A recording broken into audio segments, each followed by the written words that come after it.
La légende veut que Pierre Le Paul ait rencontré pendant la Première Guerre mondiale des soldats américains qui l'aient encouragé à partir faire ses études aux États-Unis. Et c'est ce qu'il fera en 1919 où il obtient une bourse d'études sur concours pour rejoindre la prestigieuse université d'Harvard où il obtient un doctorat. Il revient donc à Paris au début des années 1920 et il crée son cabinet en 1924, un cabinet spécialisé en droit international, ce qui est plutôt novateur à cette époque. Et il sera rejoint après la Deuxième Guerre mondiale par Fernand-Charles Jeantet, qui lui a une activité un peu différente dans la mesure où il va se concentrer sur le droit des affaires et singulièrement sur le droit de la concurrence. Et il sera d'ailleurs l'un des auteurs de l'ordonnance de 1945 sur les prix, qui est en quelque sorte l'acte fondateur du droit de la concurrence français, du droit économique français.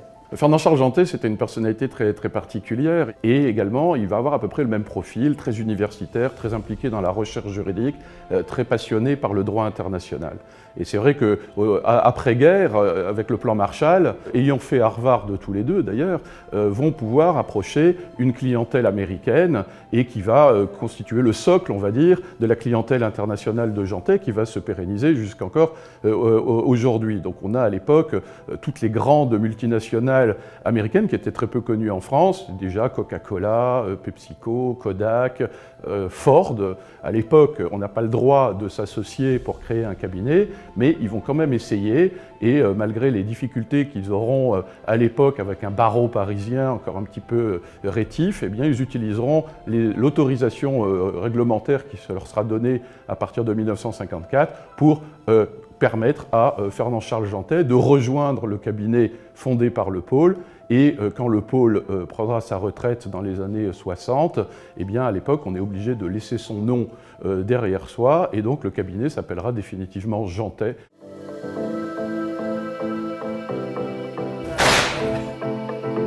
La question de savoir pourquoi mon équipe et moi-même avons décidé de rejoindre Jeantet. D'abord une marque très forte, une marque qui était reconnue, qui est appréciée des clients. Également un travail d'équipe, une collectivité d'associés et des savoir-faire et une pluralité, qui est ce que recherchent aujourd'hui les clients et qui permet de fonctionner ensemble avec un esprit d'entreprise extrêmement fort.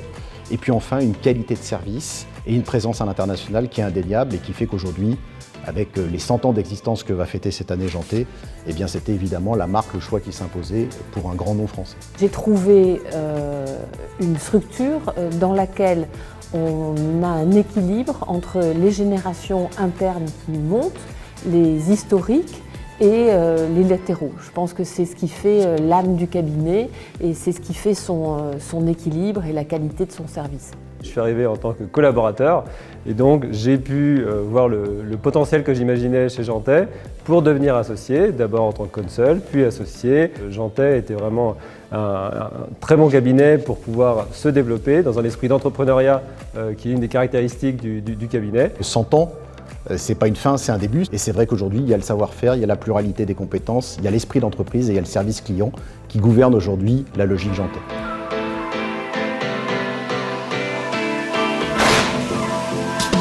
Jeantet compte parmi ses effectifs 200 personnes aujourd'hui. On constate une parité quasi parfaite entre les hommes et les femmes au niveau des effectifs globaux. Et puis également, on a noté une très forte progression de l'accession des femmes à l'association. On aboutit à cette parité par la volonté et la ferveur justement des membres du cabinet à s'attacher à appliquer des principes simples et basiques qui sont notamment l'égalité des chances au niveau des recrutements, l'égalité des rémunérations entre hommes et femmes. Jeantet, c'est également un cabinet précurseur en matière de mixité à travers différentes actions qui ont été établies, notamment dans le cadre d'actions spécifiques pour les femmes, mais également dans le cadre de programmes mixtes, car notre démarche est avant tout inclusive. Effectivement, je pense qu'il est important de souligner que cet objectif de parité, il est partagé par les hommes. Les hommes sont fortement impliqués, que ce soit les associés, les counsels ou les collaborateurs du cabinet qui ont su faire évoluer leur regard sur leur métier et changer de vision sur leur pratique.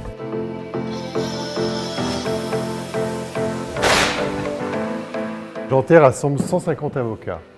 Nous disposons des ressources et des compétences d'un cabinet full service qui fonctionne en mode projet sur les dossiers. L'ADN de Janté est de nouer avec ses clients un partenariat. Janté a cette force d'être aussi bien représenté en transactionnel qu'en contentieux. Pour le contentieux, être chez Janté est un véritable bonheur.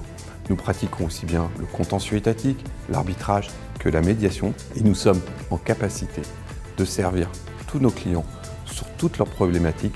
Dans le domaine des énergies renouvelables, domaine que je connais particulièrement bien et qui est en perpétuelle évolution, cette démarche est un gage d'efficacité pour nos clients.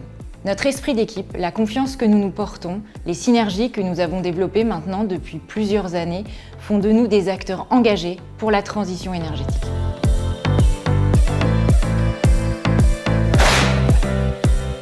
Et ce qui fait qu'aujourd'hui, notre clientèle se compose à 50% de clients purement français, mais à 50% de clients étrangers qui ont des implantations en France. Et on est capable de satisfaire leurs demandes, quels que soient leurs besoins et quelle que soit la matière. C'est une forme de win-win pour tout le monde, puisque nos clients étrangers sont intéressés et en demande d'une capacité de présence en France, c'est la nôtre, et notre clientèle française, elle bénéficie des expériences que l'on gagne avec notre clientèle étrangère. À un moment où les crises internationales, le développement des régimes de sanctions, de réglementation des investissements affectent beaucoup des transactions sur lesquelles nous travaillons, Janté bénéficie d'un réseau d'experts à Paris qui ont travaillé à l'international, qui souvent y ont vécu, comme moi, pendant longtemps. Il s'agit d'un véritable atout, notamment en matière de prévention des risques internationaux, sujet s'il en est d'actualité. C'est vraiment un gros avantage parce que, à la différence des cabinets internationaux qui sont obligés toujours de travailler avec les avocats de leur bureau, nous, ce que l'on peut dire à notre client, c'est qu'on va vraiment choisir le spécialiste, celui qui a vraiment la compétence pour aller traiter cet aspect de son dossier dans le pays considéré.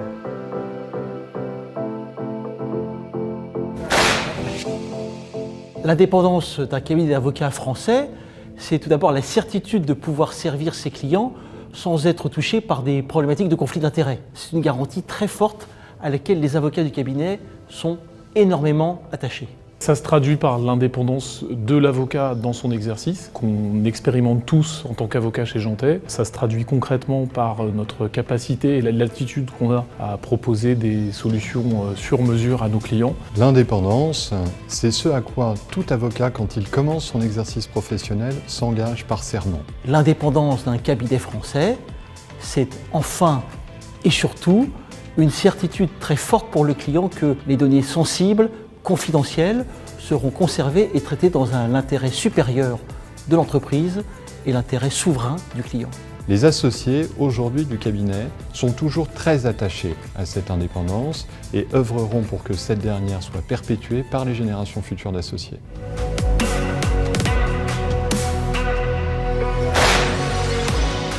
Depuis 100 ans, l'innovation fait partie de l'ADN de Janté. L'intelligence artificielle nous met face à des défis majeurs, notamment en termes de formation de nos collaborateurs, en termes de sécurité, de souveraineté des données de nos clients, en termes d'enjeux éthiques, des biais cognitifs de ces nouveaux outils. Les matières sont nouvelles, les façons de travailler sont différentes. La force de frappe d'Janté, c'est de pouvoir s'adapter. C'est avec nos clients que nous avançons. C'est avec nos clients qu'on restera cabinet d'avocats leader français à Paris.